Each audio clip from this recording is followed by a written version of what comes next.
Bismillahirrahmanirrahim. Assalamualaikum warahmatullahi wabarakatuh. Alhamdulillahirabbil alamin wassalatu wassalamu ala nabiyyina Muhammadin wa ala alihi wa sahbihi ajmain. Allahumma inna nas'aluka ilman nafi'an wa rizqan thayyiban wa amalan salihan mutaqabbalan, amma ba'd. Teman-teman yang dimuliakan Allah, kabarnya sehat semuanya? Ini wajahnya cerah-cerah insyaallah ya. Apa karena mau buka bareng ya? Karena biasanya azan yang paling dikangenin itu azan maghrib ya. Alhamdulillah di kesempatan sore hari ini, karena waktu kita juga agak terlalu banyak, karena bentar lagi mungkin kurang lebih setengah jam lagi ya menginjak waktu maghrib. Alhamdulillah bersama kita ada Syekh Jihad Ar-Ribai atau Ar-Rabai. Beliau dari Palestina. Beliau ini semalam saya ngobrol, beliau salah satu keturunan dari sahabat Ar-Rabi' bin Amir. Jadi keturunan sahabat Nabi yang pernah menaklukkan Persia dulunya, sahabat ini. Dan beliau alhamdulillah, kira-kira usianya berapa? Hah? Kalau kata beliau kan ganti ya. Wajah mereka tuh kadang-kadang boros katanya gitu. Tapi alhamdulillah beliau usianya 32 lah. Jadi ya masih muda sebetulnya. Kalau dibuka pecinya masih muda. Beliau bilang tadi saya ini mirip Amir Khan katanya. Alhamdulillah beliau hafal Quran. Bahkan beliau hafal mungkin antara 300 sampai 400 hadis kata beliau. Dan beliau kuliah di Universitas Al-Azhar cabang kota Gaza, Palestina. Beliau baru saja datang dari Gaza mungkin beberapa hari yang lalu. Ini kunjungan ketiga ke Indonesia ya. Kunjungan ketiga ke Indonesia. Alhamdulillah beliau nanti insya Allah akan menyampaikan mungkin kabar-kabar terkini tentang kota Gaza, juga bagaimana kita mengisi bulan Ramadan dengan kebaikan ya. Mudah-mudahan kita bisa mengambil banyak manfaat, bisa mengambil banyak ilmu dari beliau. Falyatafaddal Syekhna ma'juran mashkuran. Assalamualaikum warahmatullahi wabarakatuh. الحمد لله رب العالمين والصلاة والسلام على إمام المرسلين وقائد الغر المحجلين نبينا محمد عليه وعلى آله وصحبه وأزواجه ومن سار على نهجه واقتفى أثره واستنى بسنته بإحسان ويقين إلى يوم الدين. أفضل الصلوات وأتم التسليم. أما بعد، أيها الإخوة الكرام، جئناكم من أرض فلسطين، أرض البركات والنبوات، والحمد لله قدر الله لنا أن نأتي إلى شعب أندونيسيا رغم صعوبة السفر وتعب السفر وتكاليف السفر الكبيرة، ولكن الله عز وجل قد من علينا بأن نأتي إليكم، ونسأل الله عز وجل أن يتقبل منا ومنكم أعمالكم. ما شاء الله. Gak perlu diterjemahkan ya.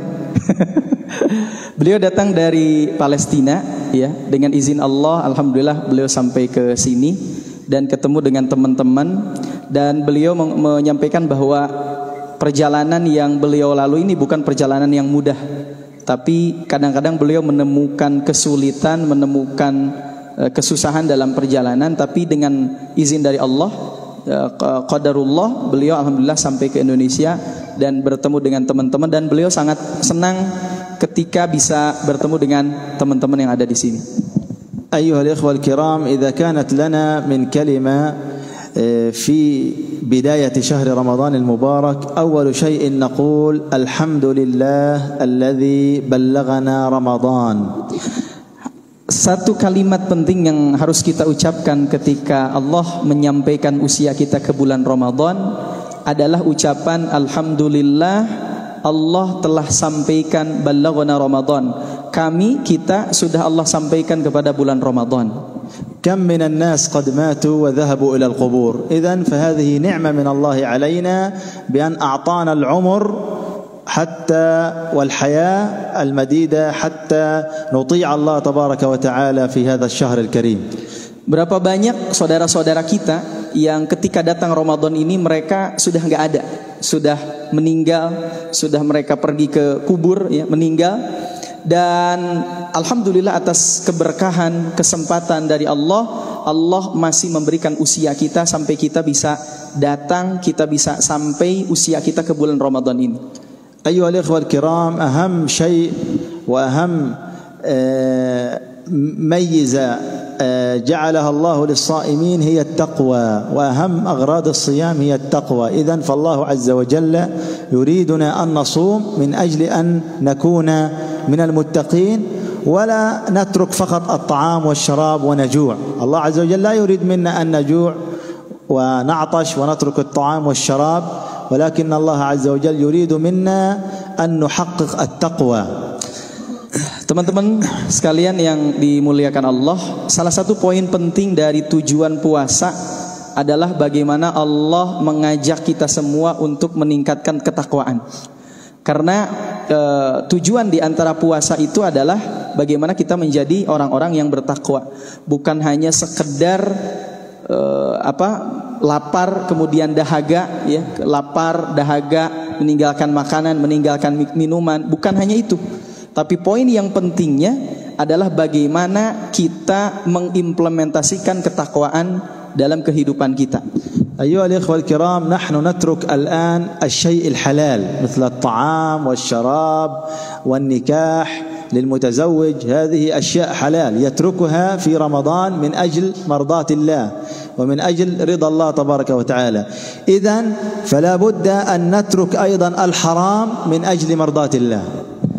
Teman-teman, hari ini di bulan Ramadan kita meninggalkan sesuatu yang dihalalkan oleh Allah, semacam makan, minum, menikah buat orang yang sudah menikah. Tujuannya apa? Tujuannya dalam rangka mendapatkan keridhaan dari Allah Subhanahu wa taala.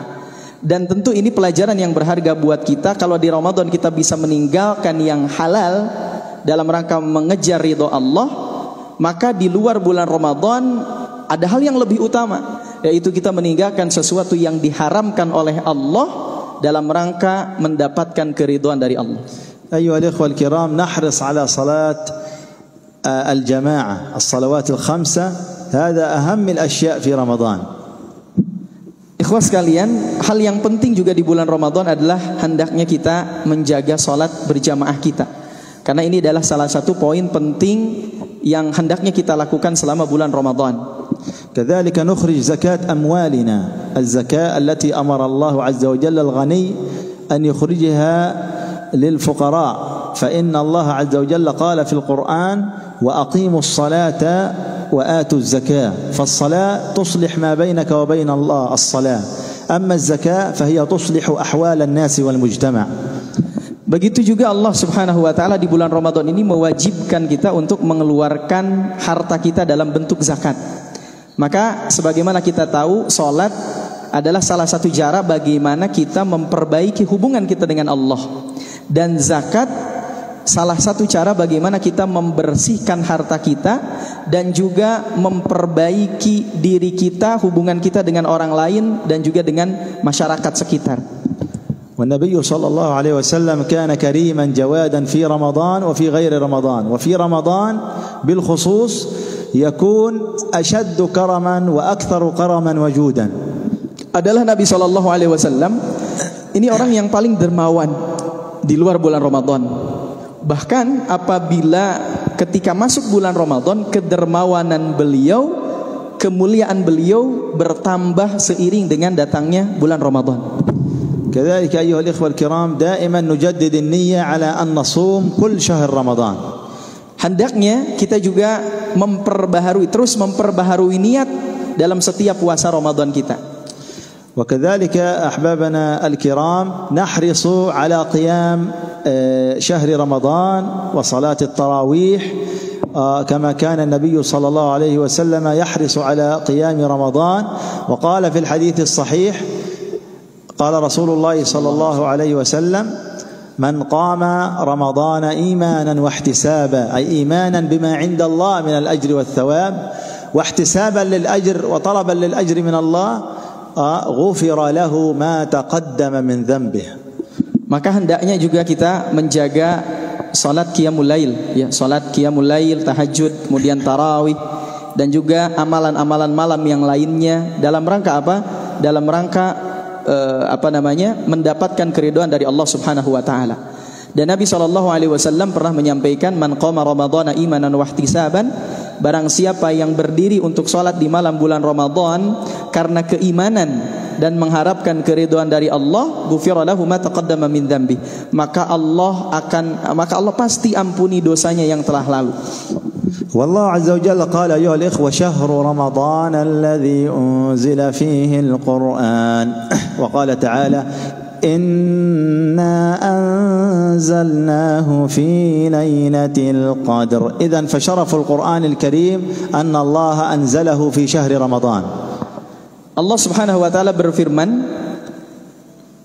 Syahrul Ramadan alladzi unzila fihi al-Qur'an, bulan Ramadan itu adalah bulan diturunkannya Al-Qur'an. Di ayat lain Allah berfirman, Inna anzalnahu fi lailatul qadar, sesungguhnya kami telah menurunkan Al-Qur'an pada malam Lailatul Qadar. Maka kemuliaan bulan Ramadan, ya, atau kemuliaan Al-Qur'an salah satunya disebabkan Al-Qur'an itu diturunkan oleh Allah di malam Ramadan, di malam Lailatul Qadar. وقد كان في الحديث الصحيح الملك جبريل عليه السلام يأتي إلى رسول الله صلى الله عليه وسلم في كل عام مرة واحدة في رمضان يدارسه القرآن، إلا في العام الذي مات وتوفي فيه رسول الله فقد جاءه جبريل وعرض عليه القرآن مرتين ودرسه إياه مرتين. Jibril alaihissalam sebagaimana disebutkan dalam hadis sahih itu mendatangi Nabi SAW setiap bulan Ramadan. Setiap bulan Ramadan. Untuk apa? Untuk mengajarkan Nabi SAW Al-Quran. Mengajarkan Al-Quran, mengajarkan membaca Al-Quran kepada Nabi SAW. Dan ketika Ramadan di hari wafatnya Nabi SAW, bahkan Jibril ini memperlihatkan Al-Quran kepada Nabi, mengajarkan Al-Quran kepada Nabi 2 kali. Dan ini terjadi di bulan Ramadan menjelang wafatnya Rasul sallallahu alaihi wasallam. إذن على الإنسان المسلم أن لا يضيع وقته في الأمور التافهة وغير الجيدة مثل الجلوس كثيرا على الإنترنت وعلى التلفاز والذهاب إلى الأسواق كثيرا حتى يضيع وقته، بل لا بد له من أن يقرأ الكثير من القرآن، الكثير في أي وقت يضع القرآن ويقرأ به، وكلنا معه الجوال وهكذا برنامج القرآن، أينما يذهب يقرأ القرآن حتى يأخذ بكل حرف حسنة والحسنة ب10 أمثالها والله يضاعف لمن يشاء. Bahkan di antara hal yang penting buat kita agar menjaga waktu kita, jangan sampai waktu yang ada di bulan Ramadan ini kita sia-siakan. Dengan apa? Dengan duduk-duduk di internet, ya, dengan duduk-duduk di depan komputer. Dalam rangka apa? Ya, dalam rangka mengisi waktu kita dengan sesuatu yang tidak bermanfaat. Tapi salah satu hal yang hendaknya kita perbanyak adalah kita menyibukkan diri dengan Al-Quran. Seperti di dalam HP itu ada aplikasi Al-Quran, kita bisa membaca Al-Quran setiap waktu, setiap hari, ya, karena tiap hari kita pegang HP. Kenapa disebutkan demikian? Karena Nabi menyampaikan, man qara harfan min kitabillahi falahu hasanah. Siapa yang membaca satu huruf dari Al-Quran, maka dia mendapatkan satu kebaikan. Wal hasanatu bi10 amsalihha. Satu kebaikan itu sama dengan 10 kebaikan. La aqulu alif lam mim harf. Aku tidak katakan alif lam mim satu huruf, walakin alifun harf wa lamun harf wa mimun harf. Tapi alif lam mim itu 3 huruf. Dan ketika bulan Ramadan Allah lipat gandakan pahalanya. Ya, dari 10 pahala itu Allah lipat gandakan terus menerus, dan itu khusus terjadi di bulan Ramadan. إذن أيها الإخوة الكرام، إذا كان القرآن قد نزل في قرآن فيجب علينا ألا نضيع أوقاتنا إلا في الشيء السليم، وأن نستثمر أوقاتنا في طاعة الله تبارك وتعالى ونزيد من قراءة القرآن. Maka hendaknya kita jangan banyak menyia-nyiakan waktu kita dari membaca Al-Quran. Setiap hari kita tambah bacaan-bacaan Al-Quran kita sehingga kita bisa menyelesaikan bacaan Al-Quran kita. أيها الإخوة الكرام، وفي أواخر آيات الصيام قد قال الله تبارك وتعالى حاثا عباده على الدعاء والتضرع إليه، فقال تعالى وإذا سألك عبادي عني فإني قريب أجيب دعوة الداع إذا دعان فليستجيبوا لي وليؤمنوا بي لعلهم يرشدون. إذن فالدعاء هو سلاح المؤمن، وكما قال النبي صلى الله عليه وسلم الدعاء هو العبادة.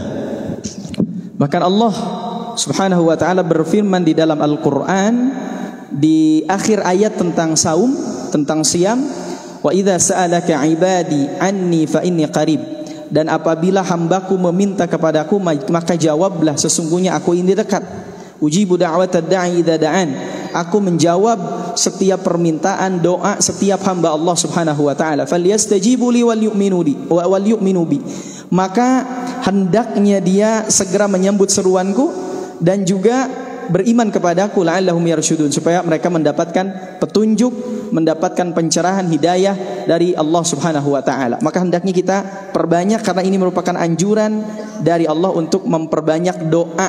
Kenapa? Karena Nabi mengatakan ad-du'a huwal ibadah, doa itu adalah ibadah. فيا أحبابنا الكرام ندعو لأنفسنا بالخير وندعو لوالدينا ولمشايخنا، ولا ننسى أيضا أن ندعو للمسلمين المظلومين في كل الأرض بأن ينصرهم الله على أعدائهم. Maka saya sampaikan teman-teman yang saya cintai untuk memperbanyak doa. Memperbanyak doa untuk siapa? Untuk orang tua kita, untuk guru-guru kita, untuk anak-anak kita. Bahkan kita perbanyak doa untuk saudara-saudara kita yang berada di negeri-negeri yang mereka terzalimi, yang mereka dizalimi oleh orang-orang yang melakukan kezaliman kepada sesama mereka. كذلك ندعو لأموات وشهداء المسلمين بأن يرحمهم الله ويتقبلهم في جنات النعيم. Dan juga kita doakan buat orang-orang yang sudah meninggal di antara syuhada, orang-orang yang mati syahid di antara kaum muslimin, agar Allah Subhanahu wa taala menerima amalan-amalan mereka dan Allah tempatkan mereka di tempat yang terbaik. كذلك نتوجه إلى الله بالدعاء بأن يخرج أسرى المسلمين من السجون ومن سجون الظالمين في كل مكان ويطلق سراحهم. Begitu juga kita berdoa buat saudara-saudara kita yang mereka di penjara di Palestina, ya, di penjara di berbagai tempat, di berbagai negeri. Kita doakan agar mereka dikeluarkan dari penjara itu, dibebaskan dari penjara itu, kemudian mereka bisa mengangkat senjata kembali dalam rangka membebaskan bumi Allah yang terjajah. وندعو الله عز وجل أن يرزقنا خلافة على منهاج النبوة كما حدث عنها وقال عنها رسول الله صلى الله عليه وسلم، ونحكم فيها كتاب ربنا وسنة نبينا صلى الله عليه وسلم. Dan kita juga berdoa kepada Allah agar Allah memberikan rizki kepada kita, agar Allah menegakkan buat kita pemerintahan yang islami, khilafatan ala minhajin nubuwah. Dan dengan itulah Allah menegakkan agama ini dan menyerang atau meruntuhkan, menghinakan orang-orang yang memusuhi kaum muslimin. وكذلك نسأله تبارك وتعالى أن يحفظ أهل القدس والمسجد الأقصى من مؤامرات العدو الإسرائيلي، وأن يرزقنا فيه صلاة قريبة ونحن له فاتحين منتصرين. والسلام عليكم ورحمة الله وبركاته. Waalaikumsalam warahmatullahi wabarakatuh. Baik teman-teman, mungkin kalau ada pertanyaan dan lain sebagainya yang ingin ditanyakan ke Syekh Jihad, ya, baik tentang kondisi Palestina atau mungkin minta nasihat dari Syekh, ya, jangan minta jodoh, ya. Yang belum nikah siapa? Yang belum nikah ada? Oh, kalau misalkan Syekh ada ini gak akhwat dari Gaza gitu, ya. Syekh banyak katanya, semalam ngobrol beliau. Banyak katanya, insya Allah. Asal antum siap. Siap syahid di Gaza. Fadal. Silakan. Assalamualaikum warahmatullahi wabarakatuh. Lagi ya, kayaknya udah kedengeran ya. Sebenarnya ada 3 pertanyaan. Pertama, yang 2 hal yang dibahas itu berkaitan dengan situasi terkini di Gaza itu seperti apa gitu kan. Karena kan kita sekarang itu sedang banyak isu perang, ya, terutama yang isu Rusia. Ada sebagian mengindikasikan itu bangsa Rum yang sebentar lagi akan ada kemungkinan terjadinya perang dunia atau sebagainya gitu kan. Makanya kita ingin tahu sebenarnya kan di Palestina sendiri, khususnya di Gaza, bagaimana sih kondisi terkini saat itu di sana seperti apa gitu kan. Yang kedua itu berkaitan dengan nasihat yang dari Syekh berkaitan dengan kita berbisnis gitu seperti apa. Kan mungkin pada saat ini banyak hal-hal yang banyak orang yang menghalalkan segala cara untuk mendapatkan uang gitu kan. Yang ketiga berkaitan dengan apa tadi lupa? Dua dulu Ustaz. طيب. هناك شيخنا سؤالين. السؤال الأول ظروف الحال في مدينة غزة وموقف أهل غزة خصوصا وأهل فلسطين عامة لمعركة بين أوكرانيا وروسيا. بعض الناس في إندونيسيا بعض يعني العظماء في إندونيسيا يتحدث أن روسيا هو من الروم الذي يتكلم ويتحدث في الحديث النبي صلى الله عليه وسلم سيشارك مع المسلمين الروم. هل هذا كلام صحيح؟ هذا السؤال الأول. والسؤال الثاني يعني ما نصيحتكم للتجار؟ لأنه بعض الناس التاجر يحصل المال ويحصل المال وهكذا يعني بطريقة غير شرعية، يعني الطريقة الذي حرم الله عليه. طيب هذا سؤال، تفضل شيخ. طيب الإجابة على السؤال الأول، الحمد لله والصلاة والسلام على رسول الله. بالنسبة للحرب بين أوكرانيا وروسيا، يعني موقف المسلم يجب أن يكون موقفه من هذه الحرب أن أوكرانيا دولة كافرة وروسيا دولة كافرة، وهم على منهج واحد وملة واحدة، ولكن الله عز وجل سلط الظالمين على بعضهم في القتال.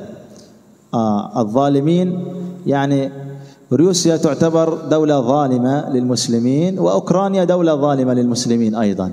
الله عز وجل جعلهم يقتتلون فيما بعضهم، هذا شيء يأذن بنصر الإسلام إن شاء الله والمسلمين. نحن موقفنا كمسلمين من الحرب في سوريا، من الحرب في أوكرانيا وروسيا، أن الله عز وجل يضرب الظالمين بعضهم ببعض، وسوريا عندنا روسيا عندنا مثل أوكرانيا سواء.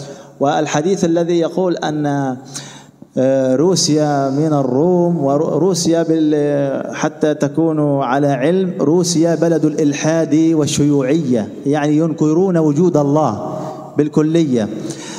أما الروم ربما مثل المسيحية، هم من أهل الكتاب، هم من أهل الكتاب يؤمنون بوجود الله. إذن روسيا هي أشد كفرا من أهل الكتاب مثل الأمريكان وغير ذلك من الأمور. ما شاء الله. Paham? Beliau menyampaikan bahwa sikap kita terhadap perang yang terjadi di Rusia dan Ukraina, pertama harus tegas bahwa Rusia itu negara kafir, Ukraina juga negara kafir. Dan sekarang Allah tunjukkan mereka, di antara mereka berdua itu saling perang, saling melakukan peperangan, ya. Walaupun kadang-kadang kita sebagai netizen mungkin dibuat bingung ya dengan peristiwa Rusia dan Ukraina, tapi yang jelas mereka sama-sama kafir. Orang-orang أيضا روسيا قتلت المسلمين في العراق وفي سوريا. Bahkan Rusia itu membunuh saudara-saudara kita kaum muslimin di Suriah dan juga di Irak. واستخدمت جميع أنواع الأسلحة لتدميرهم وقتلهم. Bahkan mereka mengirim senjata ke Irak dan Suriah untuk membunuh kaum muslimin di sana, di Suriah dan di Irak. نعم ووقفت مع الشيعة الرافضة مع بشار الأسد رئيس سوريا. Mereka ضد المسلمين. Bersikap atau berdiri bersama seorang Syiah namanya Bashar al-Assad, presiden Rusia, dalam rangka melawan kaum muslimin di Suriah. Nah. Bahkan ya tadi beliau sampaikan bahwa dua-duanya negeri kafir, dan Rusia itu adalah negeri syuyu'i, komunis yang mereka tidak percaya dengan keberadaan Allah. Sementara bangsa Rum yang disebutkan oleh Nabi SAW, mereka adalah al-Masihiyah, orang-orang Kristen, orang-orang Nasrani yang mereka masih meyakini akan adanya keberadaan Allah Subhanahu wa taala. وأيضا معظم رؤساء اليهود في إسرائيل هم من أوكرانيا. Bahkan tokoh Yahudi terbesar yang ada di negara Israel sekarang itu ternyata asal usulnya berasal dari Ukraina. وفي الحروب على غزة وفلسطين كانت أوكرانيا والرئيس الأوكراني يقول أن إسرائيل معها الحق في قتل الفلسطينيين. Bahkan ketika terjadi penyerangan Israel kepada Gaza, kepada Palestina, Presiden Ukraina mengatakan bahwa kita berada bersama Israel dalam memerangi rakyat Palestina. فالله عز وجل سوف يضرب الظالمين ببعضهم ويقتتلون فيما بعضهم الكافرين وإن شاء الله حتى يضعفوا ويكون النصر بعد ذلك حليفا للمؤمنين إن شاء الله. Dan Allah menunjukkan ya dengan terjadinya peperangan ini Allah menunjukkan perselisihan peperangan antara mereka sendiri. Dan insya Allah dengan peristiwa ini akan terjadi kemenangan buat kaum muslimin. Takbir. Masya Allah. نصيحتكم للتجار. والنصيحة للتجار النبي صلى الله عليه وسلم يقول في الحديث الصحيح التاجر الصدوق الأمين مع النبيين والصديقين والشهداء والصالحين وحسن أولئك رفيقا. ما شاء الله. Nasihat untuk para bisnismen, teman-teman ya. Sebagaimana disampaikan oleh Nabi SAW, seorang pedagang yang jujur, amanah, ya, teguh dalam kebenaran, maka mereka akan dibersamai atau bersama para nabi, ma'an nabiyyin was-siddiqin, terus orang-orang yang jujur, wasyuhada was-salihin, orang-orang yang mati syahid dan orang-orang yang salih, wa hasuna ulaika rafiqa. Dan inilah sebaik-baiknya pertemanan. نصيحتي للتجار حتى يبارك الله في أموالهم وتزيد تجارتهم أن يتفقهوا في فقه المعاملات والشركات والبيوع. ماذا قال الأئمة الأربعة مثل الشافعي وأبو حنيفة ومالك؟ وإذا اعترضت عليك مسألة في البيوع وفي التجارة عليك أن تسأل أهل العلم من المتقين. Nasihat berikutnya buat teman-teman yang bisnis ya, agar mempelajari hukum-hukum, terutama hukum-hukum fikih muamalah. Bagaimana nasihat para imam-imam besar, Imam Malik, Imam Syafi'i, Imam Ahmad dan sebagainya ya, dalam rangka berdagang agar mendapatkan keberkahan, supaya tadi tujuannya bertambah keberkahan dan bertambah juga keuntungan di sisi Allah. Anta idza ji'ta lita'mal fi ayyi 'amal سوف تأخذ الدورات لهذا العمل مثل العمل في الحاسوب والكمبيوتر، سوف تعرف كيف أتعامل مع الحاسوب وتأخذ الدورات.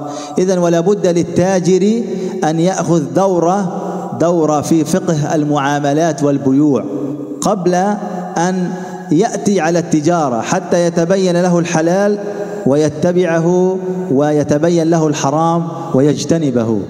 Bahkan kalau ada waktu sekarang kan banyak daurah atau seminar ya, seminar webinar yang diadakan di komputer, di internet gitu kan. Itu bisa diikuti secara online dan seterusnya, dan ini bisa menambah diri kita ilmu dalam fikih muamalat, dan insya Allah itu sangat bisa, sangat layak. Halas saja. Taib, teman-teman, sekarang sudah azan maghrib, mungkin insya Allah kita cukupkan ya. Karena sudah masuk waktu buka. Nanti kalau nanya-nanya mungkin boleh sama Syekh sambil berbuka puasa.